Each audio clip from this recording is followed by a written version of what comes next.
We provide you the platform to turn your dreams into reality.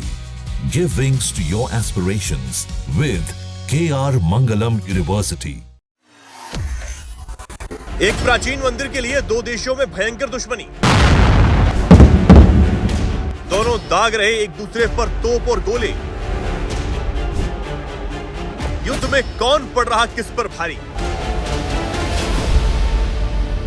Bharat के Asia में पड़ोसी Thailand और Cambodia के बीच भीषण तनाव की स्थिति है। सीमा पर तोप के गोलों की बरसात से हर कोई सहमा हुआ है। वहीं कंबोडिया ने यह कहकर थाईलैंड पर हमला किया कि पहले थाईलैंड की तरफ से हमला हुआ था। अब कंबोडिया के संयुक्त राष्ट्र में दूत ने कहा कि वो थाईलैंड के साथ तत्काल युद्ध विराम चाहता है। वहीं अब बैंकॉक ने भी बातचीत के लिए खुलेपन का संकेत दे दिया है। लेकिन 2 दिन तक चले इस युद्ध में कौन ज्यादा ताकतवर दिखा, ये एक बड़ा सवाल है। लंबे समय से चल रहे सीमा विवाद के बाद ये विवाद जेट, तोपखाने, टैंकों और जमीनी सैनिकों के साथ भीषण लड़ाई में बदल गया। खबरों के मुताबिक अभी तक की लड़ाई में थाईलैंड को ज्यादा नुकसान हुआ है। उसके 7 सैनिकों समेत 20 लोग मारे गए। करीब 1.5 लाख लोगों को सीमा के नजदीक से हटाकर सुरक्षित स्थानों पर भेजने का काम किया गया। वहीं कंबोडिया ने अपने नुकसान के बारे में बताया ही नहीं। कंबोडिया ने थाईलैंड पर ग्रैंड मिसाइलें दागी।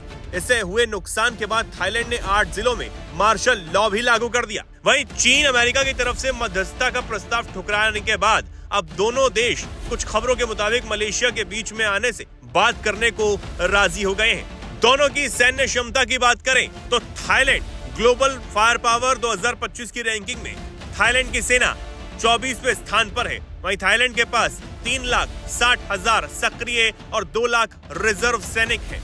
थाईलैंड के वायुसेना के पास आधुनिक हथियारों का बड़ा जखीरा भी है।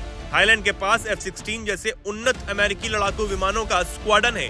थल सेना में 200 से ज्यादा टैंक जिसमें M60 और VT4 शामिल हैं। नौसेना में 1 एयरक्राफ्ट कैरियर, 7 फ्रिगेट्स और 20 से ज्यादा कॉर्वेट्स युद्धपोत हैं। थाईलैंड के सैन्य बजट की बात करें तो ये $5.5 बिलियन है, कंबोडिया से कहीं ज्यादा। वहीं कंबोडिया की सैन्य ताकत की बात की जाए तो ये ग्लोबल फायर पावर 2025 में कंबोडिया की सेना 83वें स्थान पर है। कंबोडिया की सेना में 1,70,000 सक्रिय सैनिक हैं और रिजर्व फोर्स लगभग 1 लाख है। वायुसेना के पास कोई भी आधुनिक फाइटर जेट कंबोडिया में नहीं है। कंबोडिया की वायुसेना पुराने और चीनी हथियारों Mi-8 और Z9 हेलीकॉप्टरों पर ही निर्भर है। कुछ सस्ते ड्रोन कंबोडिया के पास हैं जिसका इस्तेमाल जासूसी के लिए किया जाता है।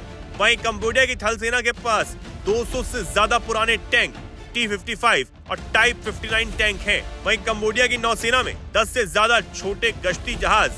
वहीं कोई युद्धपोत या पनडुब्बी कंबोडिया के पास नहीं है। अब दोनों देशों में ये विवाद कोई नया नहीं है। इसका इतिहास 1000 साल से भी ज्यादा पुराना है और इसकी वजह है एक मंदिर। जी हाँ, प्री-वियर मंदिर और आसपास के क्षेत्रों को लेकर दोनों देश आमने सामने रहते हैं। दोनों देशों के बीच 1907 में 817 किलोमीटर की एक लंबी सीमा खींची गई थी। तब कंबोडिया फ्रांस के अधीन था। थाईलैंड ने हमेशा इसका विरोध किया क्योंकि नक्शे में प्री-वियर नाम का यह ऐतिहासिक मंदिर कंबोडिया के हिस्से में दिखाया गया था। इस पर दोनों देशों में विवाद चलता रहा। 1959 में कंबोडिया यह मामला अंतर्राष्ट्रीय न्यायालय में लेकर गया और 1962 में अदालत ने फैसला दिया कि मंदिर कंबोडिया का है। थाईलैंड ने इसे माना लेकिन आसपास की जमीन को लेकर विवाद जारी रखा। 2008 में यह विवाद तब और ज्यादा बढ़ा जब कंबोडिया ने इस मंदिर को यूनेस्को की वर्ल्ड हेरिटेज साइट में शामिल कराने की कोशिश की। मंदिर को मान्यता भी मिल गई लेकिन दोनों देशों की सेनाओं में फिर झड़पें शुरू हो गई और 2011 में तो हालात इतने बिगड़ गए कि हजारों लोग अपने घर छोड़ने पर ही मजबूर हो गए। इसके बाद साल 2011 में अंतर्राष्ट्रीय न्यायालय ने अपने फैसले में थाईलैंड और कंबोडिया को विवादित क्षेत्र से सैनिक हटाने का आदेश सुना दिया और 2013 में फिर से ये साफ किया कि मंदिर और उसके आसपास का क्षेत्र कंबोडिया का है। ये सब कुछ हो जाने के बाद भी सीमा का मुद्दा कभी हल ही नहीं हो पाया और इसलिए आज भी इन दोनों देशों के बीच तनाव अपने चरम पर है। हालांकि थाईलैंड में राजनीतिक उठापटक भी जारी है। पिछले दिनों थाईलैंड के संवैधानिक न्यायालय ने पीएम शिनावात्रा को उनके पद से सस्पेंड कर दिया था क्योंकि उन पर आरोप थे कि उन्होंने दुश्मन देश कंबोडिया के नेता के साथ फोन पर बात की थी और अपने देश के सेना प्रमुख की आलोचना की थी। लेकिन अब देखना होगा कि ये युद्ध कब तक खत्म होता है और ये तनाव अब जल्द ही खत्म होगा या फिर नहीं।